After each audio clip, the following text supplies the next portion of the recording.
για τα Scene προβλήματα που προέκυψαν with με the την Aegean lapping πανδημία. Γι' quietly αυτό μας ευχαριστεί at the πάρα πολύ shoreline and the το sun να disappearing βλέπει behind κανείς us το has Αιγαίο, remained να largely δει unchanged πίσω for μας ο thousands of ήλιος years. και αυτό Today, παραμένει it έτσι remains εδώ just και as χιλιάδες beautiful, χρόνια. just Σήμερα as η εικόνα breathtaking, εξακολουθεί να είναι and just as πανέμορφη, inspiring.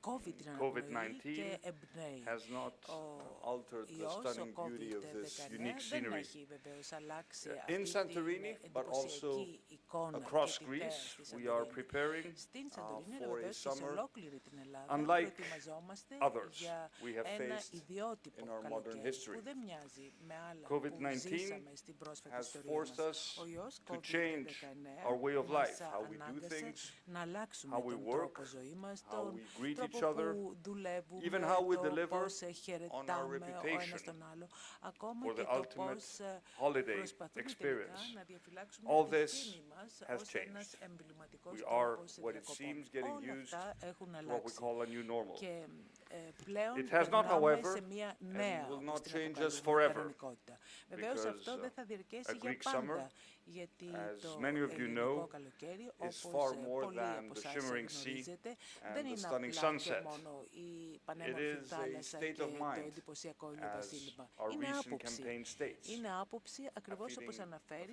και η happiness, εκστρατεία μας. of Είναι freedom, το of αίσθημα της tranquility, of ευτυχίας, calmness, της and nothing ηρεμίας, can της ever take γαλήνης και that away. τίποτα δεν μπορεί να μας And αφαιρέσει these αυτά τα feelings, these συναισθήματα. emotions Αυτά are λοιπόν τα probably συναισθήματα even more necessary θεωρώ today, ότι σήμερα more είναι necessary for us to περισσότερο experience them αναγκαία από as ποτέ. we are Είναι getting out of the first απαραίτητο wave of the να τα pandemic. βιώσουμε And this is περισσότερο why αυτά τα I συναισθήματα. am so proud to be standing here tonight, knowing that Greece is very much open for business. Tourism, as you know, is incredibly important for the Greek economy. That we are able to have a tourist season at all this year is down to the resolve, the belief, and the very hard work and commitment of the Greek population. A commitment first to defeat the virus and now to re-emerge with a renewed sense of confidence and vigor. I have no doubt that such resolve, such belief, and such hard work will ensure that this unique Greek summer will be something very special for all our guests, all our visitors in the weeks and months ahead. And this is just the beginning. In 2021, 2022, we will, I hope, build on what we have begun this summer. And the success that we have had in handling the COVID crisis has, I think, renewed our determination as a country to begin a new chapter in our history. A new chapter that embraces positive change and lasting reform, that drives new technology, cutting-edge innovation, and that delivers world-leading, sustainable tourism, underpinned by a Green Deal with the protection of the environment at its core. It's a new chapter that demonstrates that Greece has a central role to play at the heart of the European continent. For now, though, Greek tourism is back. We are about to lift most remaining flight restrictions. We are opening up to visitors, but we are doing it with your safety as our utmost priority. Today, my message to you is very simple. Come to Greece. Tell your friends, your readers, your listeners, and your viewers that we are open and that they're welcome. On Monday, flights will now land both in Athens and in Thessaloniki.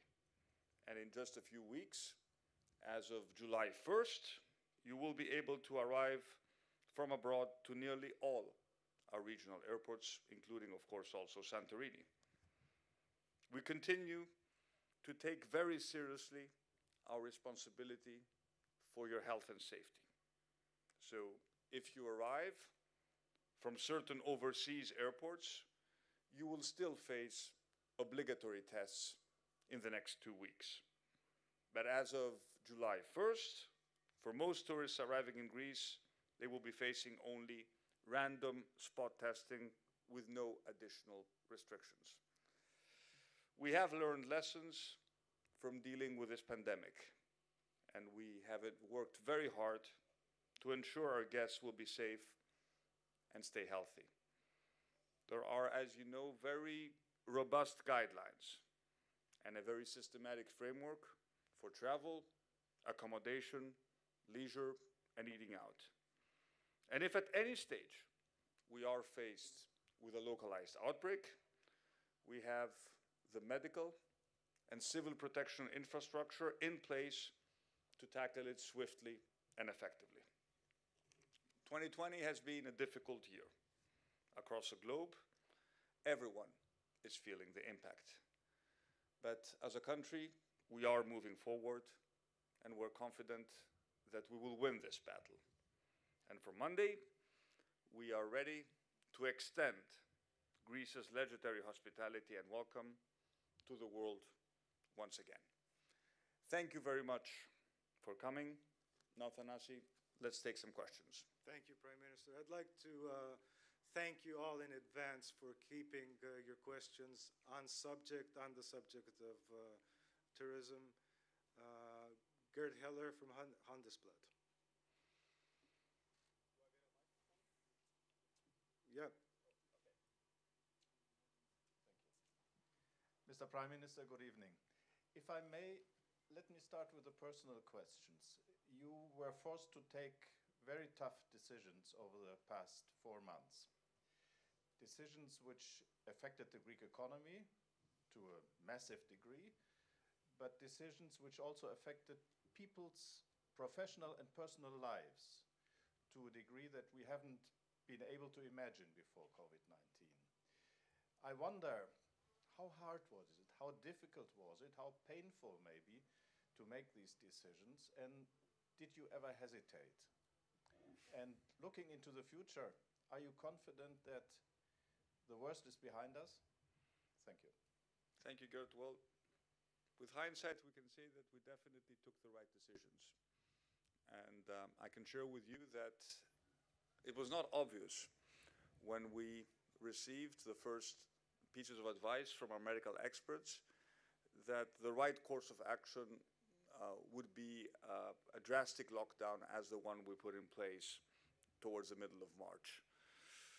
But having consulted with all our top doctors, it was very, very clear to me that we had to move early. And I think today it is also very obvious that those countries that did move early in terms of implementing full lockdowns, imposing social distancing, building up infrastructure as far as their public health system is concerned, actually did better than those who hesitated and waited until they took the necessary measures.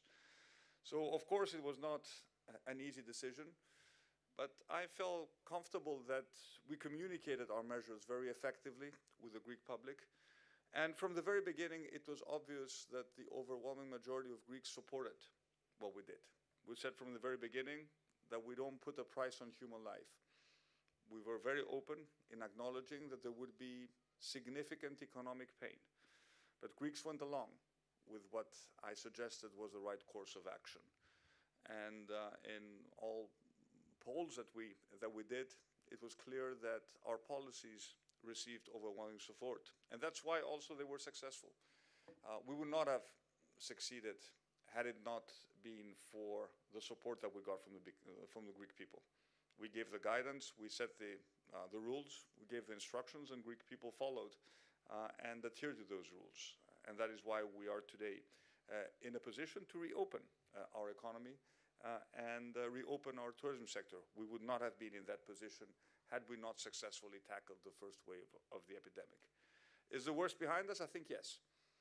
Nobody, of course, can exclude the possibility of a second outbreak. Nobody can exclude the possibility of localized outbreaks even during the summer. But we have one factor that is working to our advantage, and that is our weather, the fact that we are basically outdoors during the summer. And we know that transmission rates during the summer are significantly lower. So I do hope that the worst is behind us, and should there be a second wave of the pandemic in the fall or in the winter, we will be better prepared with better social distancing rules, hopefully with more drugs available, but also with the ability to tackle whatever outbreak on a localized and not on a national level. From the Associated Press, Ileana Meyer-Levin. Mic is coming.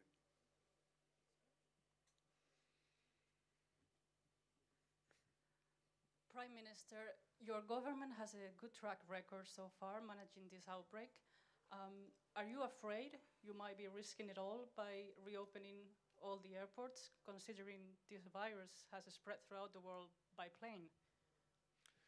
Well, first of all, we are opening in a managed, in a staged approach.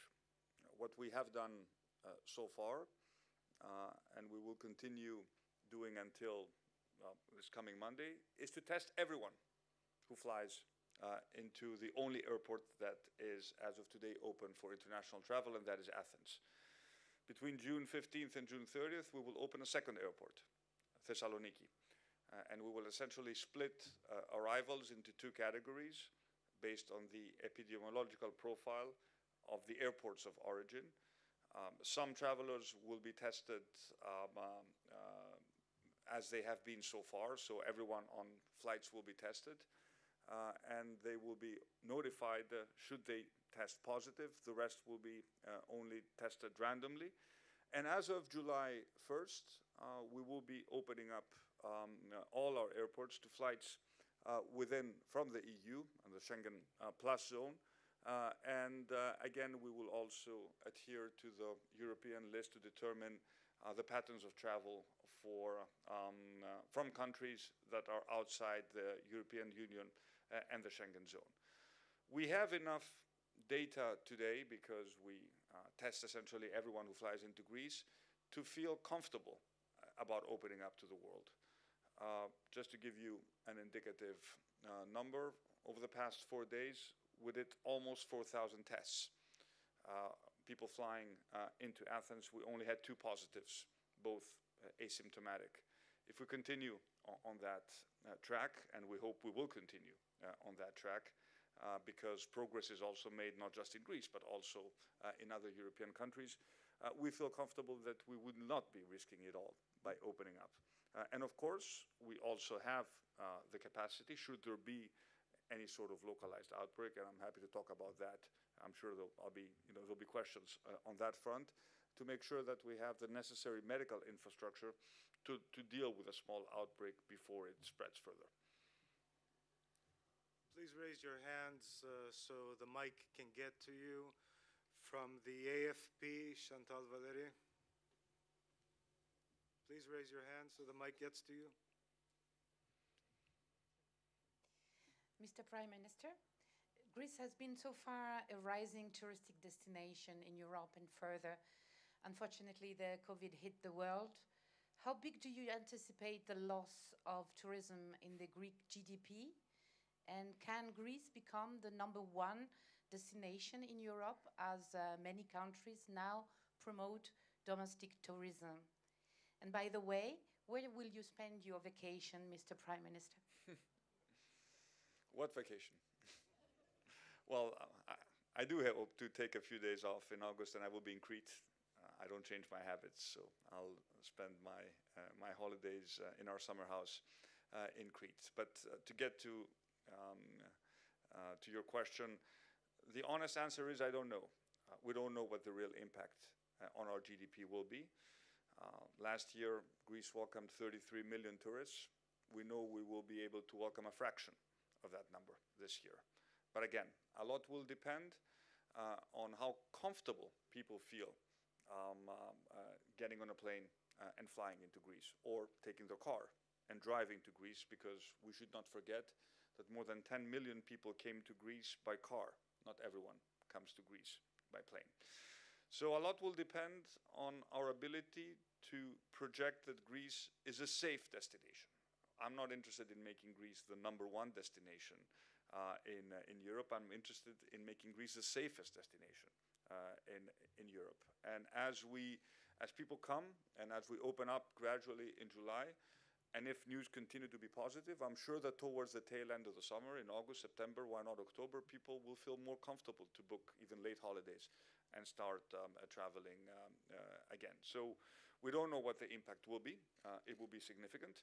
Essentially, we're trying to save whatever we can from what many consider to be a completely lost tourism season. But essentially, the challenge we're facing is to move from a successful dealing with the pandemic domestically to also repeat this success in opening up to the rest of the world, starting obviously with our European neighbors. So we hope for the best, but we've also spent a lot of money to support our tourism sector to make sure that they can survive this difficult summer. We've put in place flexible working arrangements so that hotels can keep most of them, if not all their employees, and we chip in.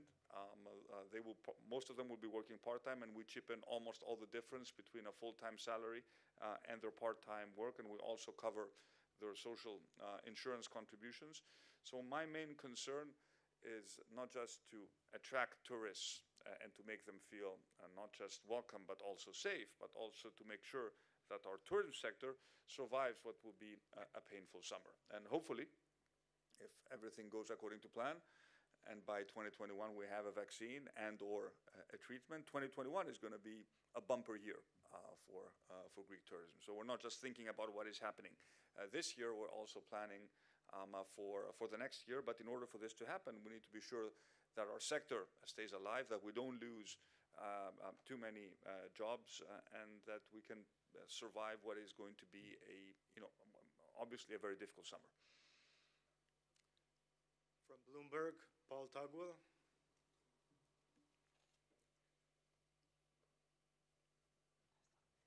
Good evening, Mr. Prime Minister, and thank you for the opportunity this evening to see what's happening behind you. Greece is open for business. It's ready to welcome tourists, and safely. So perhaps the issue now is not only do people want to come, but are they able to come? Is your government in communication or talks with airlines to see if they can open up routes to Greece again more quickly, or even with airlines that in the past have never come? Well, of course, we're talking to the airline industry, we're talking to the tour operators, and I can tell you there is significant demand for travel to Greece. And I think it's sort of natural because we did a good job in dealing with the pandemic, and people want to come to a country where they feel that they will be safe. So we have offered our domestic airline sector a support package. I would say rather modest support package, given what's happening in other countries and the sort of support airlines have been receiving. And we feel comfortable that Greek airlines will be able to operate at whatever capacity is actually necessary. But I think this is going to be driven by demand. If demand is there, the flights will come. I have no doubt about that. And this is the indication we have both from airlines and from the big tour operators, especially from our main markets, Germany being the largest one. There is interest already. Packages are being booked. Flights are being scheduled. So I'm not too concerned about airline capacity. If there is demand, the planes will be there to fly people to Greece. John Saropoulos from Al Jazeera, please.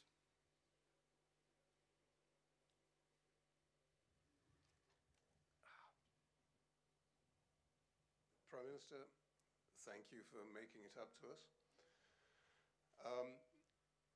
Your government has won plaudits for its reform, its dynamism, its optimism. Many people I've spoken to here and abroad tell me this is exactly what the country needed after 10 years of recession and difficulty in its economy. You mentioned earlier that you feel COVID-19 may be a turning point, may lend impetus to the reform process. Could you elaborate on that? Thank you, John. It's a very interesting question. Yes, I think that COVID-19 was obviously, a tragedy, it caused significant, and it will continue to cause significant economic pain. But it is also, in a sense, an opportunity to drive forward changes that were already planned, but we fully understand now need to be accelerated. Let me just give you a couple of examples. One has to do with the digital transformation of the state. This was always one of my top priorities. I set up a separate ministry to deal with this portfolio. What happened during the crisis was that the state started offering digital services at an incredibly fast pace. We were forced to do it because people were at home. And of course, it wasn't easy for them to come and do their business face-to-face with the Greek public administration. And remarkably, we started offering services that we weren't able to offer in years. We did it in a few weeks. So the digital transformation of the state has been greatly accelerated. And of course, in my mind, COVID-19 is also an opportunity to understand that not just as a country, not just at the European level, but at the global level, we are facing global systemic risks that need to be addressed. And I'm primarily referring to climate change and the need to protect our unique natural environment. And this is particularly important in Greece because we are trying, and we will try even harder, to move our tourism towards that direction.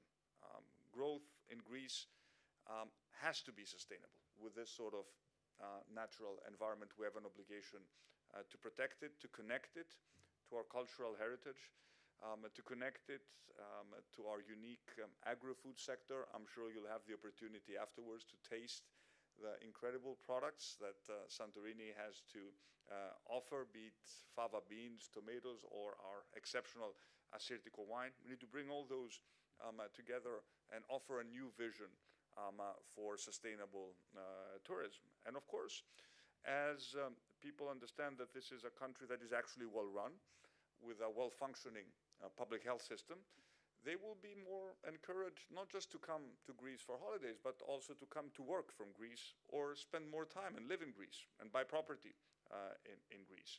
So the whole silver economy is offering tremendous opportunities for sort of a rebranded Greece, and this is also something we do plan to exploit. So we were elected a year ago with an aggressive reform agenda. If anything, COVID will be forcing us to turbocharge this agenda, and to the extent that the European Union is going to make available significant additional funds through the recovery fund that is putting in place, hopefully we will also have the funding to support these types of reforms. From Sputnik, Athina Dimitrakopoulou. Mr. Prime Minister, have you examined the scenario of full lockdown during the summer season in case, for example, we see a sudden rise in confirmed coronavirus cases? What will be the plan then? Thank you. Well, let's not spoil what is a lovely evening, but of course we have scenario for all eventualities. I don't think a full lockdown will be necessary. And I think no one in the world, frankly, is contemplating full lockdowns. What we have to do in case there are outbreaks is to be much more targeted in our approach. And for example, we have a very small outbreak today in northeastern Greece. We've been able to deal with it by taking local measures. And should we have a small outbreak on an island, we know exactly what we need to do. So no one, I think, today is envisioning, going into full lockdown mode again, because we understand how painful this is economically. And frankly, there is really no need to even contemplate these types of worst case scenario. If you just look at the numbers of cases today in Greece, we had 4 cases, 4 positives across the country, and we've been opening up our economy for the past month.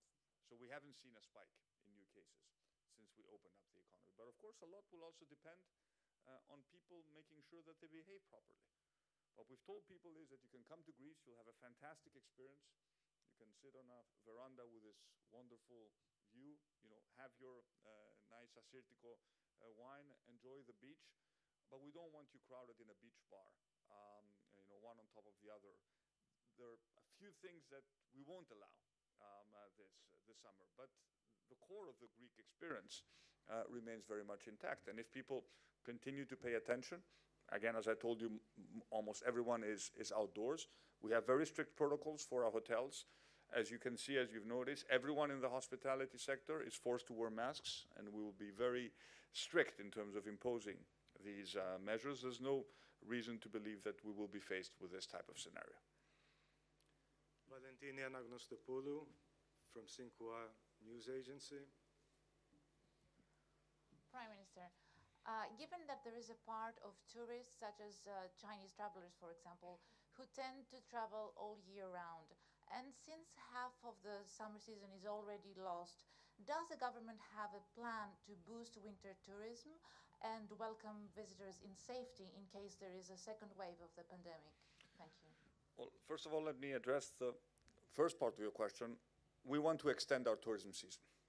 And the way to do it is to convince people that there are fantastic reasons to come to Greece, not just during the summer.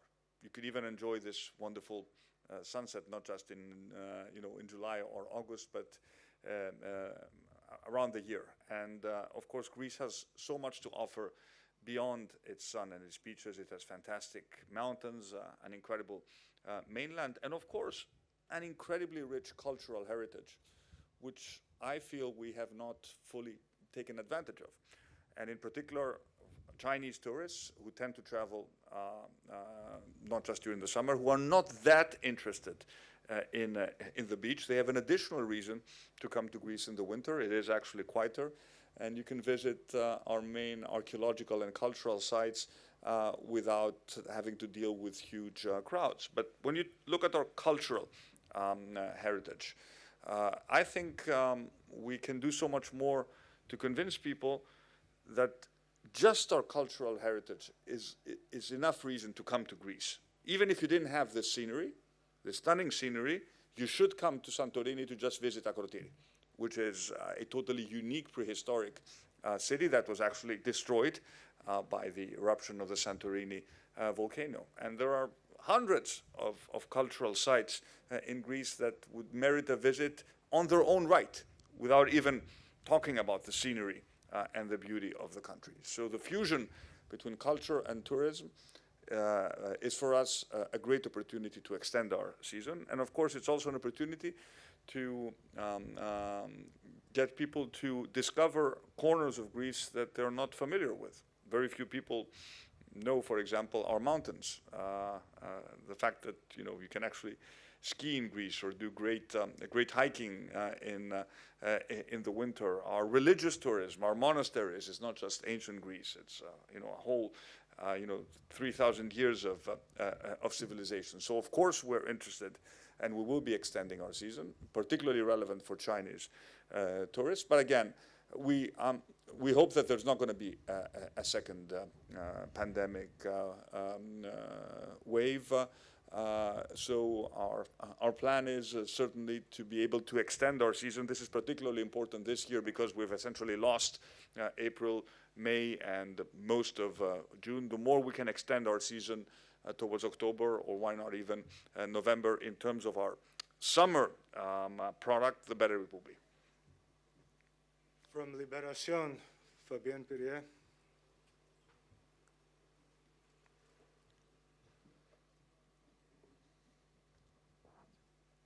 Mr. Prime Minister, in Greece, tourism represents around 25% of the GDP.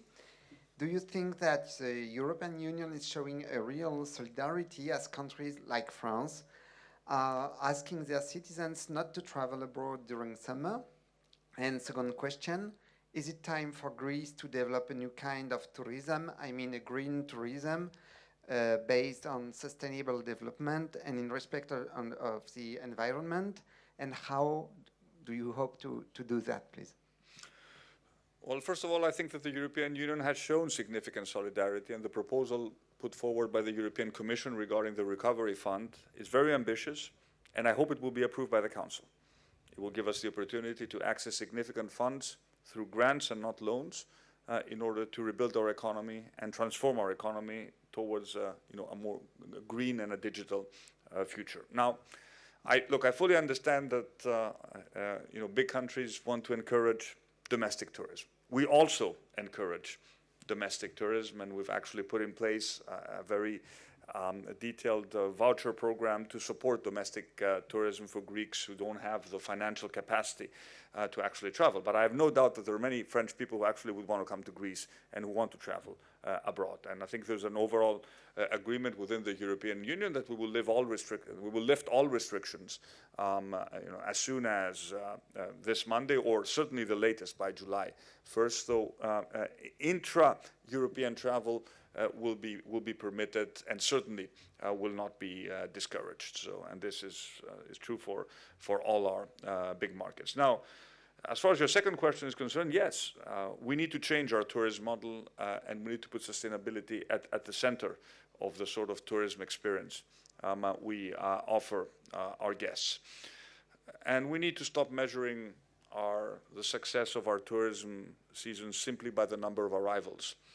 You have 33 million people coming to Greece. Theoretically, we could have less people travel to Greece with a bigger economic impact for the country. You could have a single tourist who stays in a very, very expensive villa in Santorini, consumes the same resources, the same water, the same energy as a tourist who comes on a relatively very cheap package. And of course, we will continue to cater to mass tourism. But when we look at the sort of investments we want to attract in the future, they have to focus on quality and they have to focus on sustainability. And we will be very, very adamant in offering these types of incentives to people who actually want to invest in Greece, to move them, to push them up market, but also give the possibility to our existing tourism infrastructure, in particular our hotels, to retrofit, to become more eco-friendly. And I'm sure that we will use part of the recovery fund to encourage exactly these types of investments. How do you take an old building that was built in the 60s or 70s and make it more energy efficient? These are the sorts of investments that we need. And of course, we're pushing very hard with new zoning across the country to make sure that everyone knows where we can build, what they can build, how they can build. And for us, this is really a strategic choice, and we don't intend to deviate from it. And if you look at Greece and the way it has protected its environment, I think overall we've done reasonably well. There hasn't been the sort of massive overbuilding on our coast you see in other European countries. Our seas are extremely clean. The natural environment is still very well protected. This is not a country that has focused on heavy industry, so we don't have a lot of industrial pollution.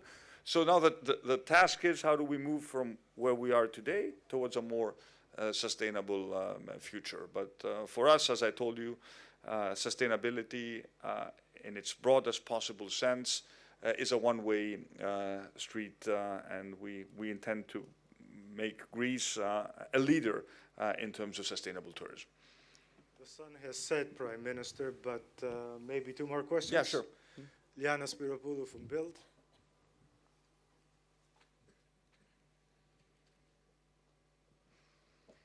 Mr. Prime Minister, it's not the first time that you have to rebrand Greece. Now that Greece earned the trust of the world, what fears you the most regarding tourism? Well, we are dealing with a dangerous virus. It's still here. It hasn't disappeared. And of course, one can imagine, as we discussed previously, what a worst-case scenario will look like. But we feel we are taking an extremely calculated risk. But there is no risk-free approach. One needs to be very, very clear. The one risk-free approach is that we lock ourselves in and we don't do anything. That is not sustainable. That's not an option. So we are doing the best that we possibly can. If, for example, you look at our medical infrastructure, I would encourage you, if you have some time, go visit the hospital in Santorini to look at the quality of the medical infrastructure on the islands. We have the ability now, even small islands have received small PCR test kits where we can do small numbers of tests on the islands. We have a very elaborate system where in case we identify COVID positive cases, we will move them very quickly to our main hospitals on the mainland. So we've done the best possible that we can to make sure that people are as safe as possible. But again, there is no risk-free approach in life, but I feel very comfortable having spent many, many hours with our team, Ministry of Health, Ministry of Tourism, Ministry of Civil Protection, that we have a plan in place that will make opening up Greece to tourists safe as it can possibly be. But of course, let me repeat, it's not just up to us. Even people who come to Greece need to be aware that there are basic rules that they have to adhere to. Again, as I told you, you'll get 99% or 95% of what the typical Greek experience is. You may actually get an even better experience because you won't be getting all the crowds. Obviously, if you come to Greece, you just walk in Santorini today. I don't think we'll ever see Santorini on June 13th look like this. Hopefully, we won't be able to experience something similar, but we feel very comfortable with our approach. The final question for tonight from Politico, Nectaria Stamouli. Mr. Prime Minister, the Greeks have shown great patience all these months, and the country had a great performance. So can you reassure the Greeks that after the big opening on Monday, they can still feel safe? I can give them maximum possible guarantees, but as I told you, and I will repeat it as many times as necessary, this is not just up to me. It's up to everyone. The reason why we were successful was because Greeks listened to the experts and did the right thing. And we need to continue to do the right thing even now as we open up. And very much focused, as I told you, on health and safety procedures within our hospitality sector. We will be very, very strict when it comes to the basic parameters and guidelines that we've put in place for our hospitality sector, because we need to protect ourselves, protect our guests, and protect people who actually work in the sector. I can guarantee that we will continue to work extremely hard, always listen to the experts, always follow evidence-based policy advice, and I think we've demonstrated that the state can actually operate at a very high level. And what I consider to be very important is that Greeks trust the state. After a long, long time, there is trust in the institutions, trust in the state, not just trust in the government, trust in the experts, trust in our national health system, trust in the fire brigades, trust in civil protection. This is a very important legacy that we need to build upon. So again, no one can predict the future. I don't have a crystal ball. But what I can tell you is that we've done the best possible job in preparing ourselves for opening up our tourism sector as of this coming Monday. Thank you, Prime Minister. Thank you all for being here tonight. Thank you. Thank you.